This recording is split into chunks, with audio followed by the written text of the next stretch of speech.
Okay, well, I think I'll get started as people continue joining us. So welcome to Carbon Neutral Cambridge's 2022 AGM, which covers the period up to the end of May 2022. That's our financial year. So everything that we do is driven by the enthusiasm and interests of our committee and our volunteers. We're entirely volunteer.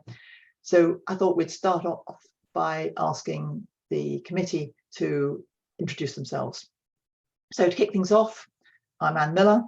I had a career in technological innovation. I'm an engineer by background, and then I moved into training and organizational development.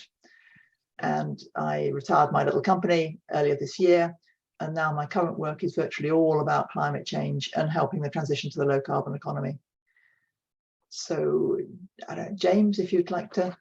Sure, yeah. So my name's James Smith. I'm a GP and public health consultant. I'm mostly now, I do some GP work still, but I mostly now work for the university, predominantly around educating the medical students about these sort of issues, environment and health, but also a whole range of public health issues.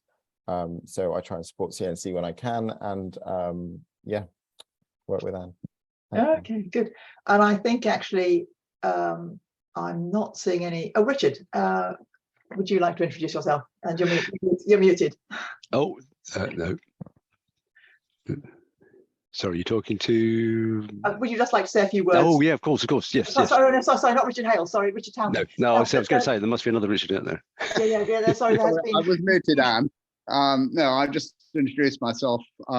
I'm a long-time retired county planner. I'm a local landowner and very much involved in matters to do with Cambridge past, present, and future, and agricultural land and its use in the future. Okay. Isabella? Hello, everyone. I'm Isabella Butner. I am a research associate at University College London, modeling future pathways, decarbonisation across the wider energy systems, with particular focus on incipient carbon dioxide removal. Thank you. And unfortunately, Hilary, our treasurer, unfortunately at the last minute was unable to attend, but I don't think that's going to be a problem because our accounts are actually very simple this year. And so she sends her apologies. There was an urgent problem with another organisation she helps. And Claire, I don't know if Claire's with us yet. Possibly not. Okay, so we'll move on. So if anybody here is interested in what we're doing, do join us and say we're all volunteers. And James, if you'd just like to put the annual report in chat, then people have it. So I've done that already. If good. you need me to Okay. do it again, I'll do it again. No, that's fine. I just hadn't noticed that it was already in chat. Sorry. So you can see the annual report in chat or download it from our website on the About Us page. So I'll just share a few slides about some of the things that we've been doing last year.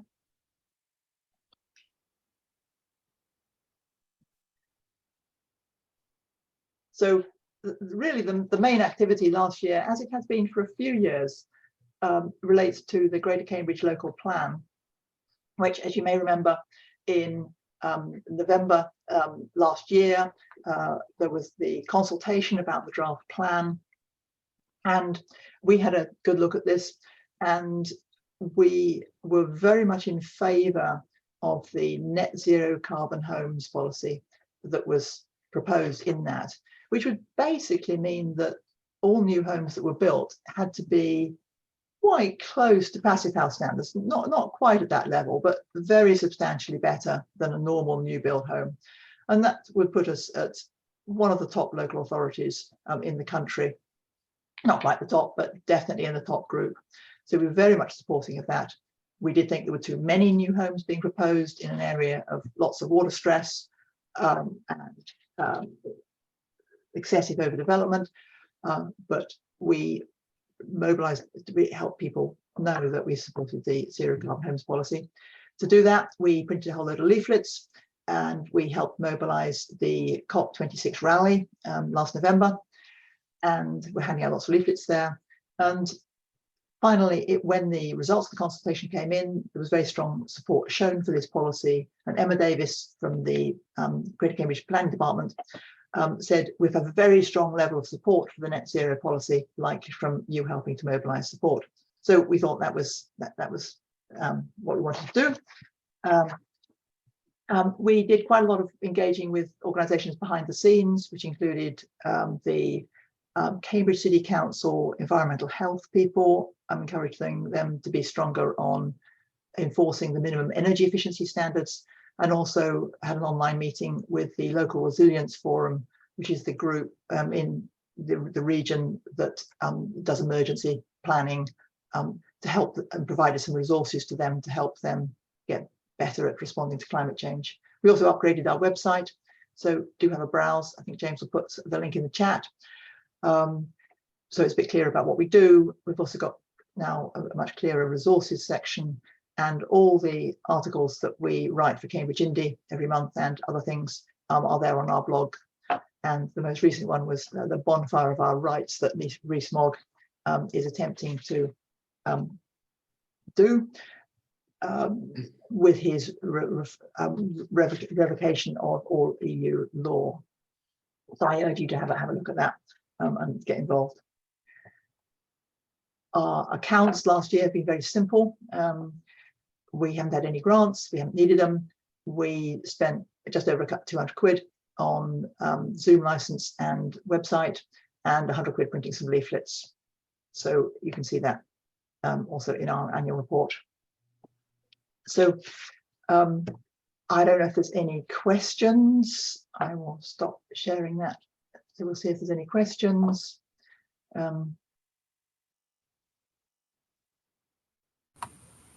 Whoopi. Why don't we use Jitsi? We don't have to pay Zoom money then. I don't think we should be paying proprietary companies for services like this. It's very annoying that everybody does this. Can you put the details in chat, Wookie? The advantage of Zoom is that everybody knows how to do it, but I do agree. Exactly, but that's the same advantage of Facebook, which is also a terrible idea. Yes, yeah. Well, we don't do Facebook. If you could put the details in chat, Wookie, that could be useful, because it does annoy me that we have to pay 130 quid to Zoom in order to be able to have decent meetings. Okay, so we have a formal system where some people who have signed up on the website to be so are members, and members get a vote to approve the accounts, which is the main advantage of being a member. So of the people who registered before about 10 o'clock this morning to attend this meeting, the following people are actually on our list as members. So if you see your name there, can I ask you to whether you formally approve the accounts and annual report that I've just shared with you. So do stick your hand up, which is in the reaction button, if you approve that. And does anybody against that? Richard, did you mean to have your hand up against? No, not against. I meant in favour. Not very clever. No, this is getting a bit confusing. So okay, so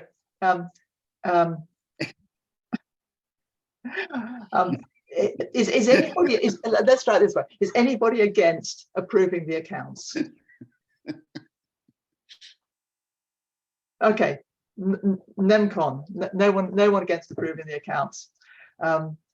Right.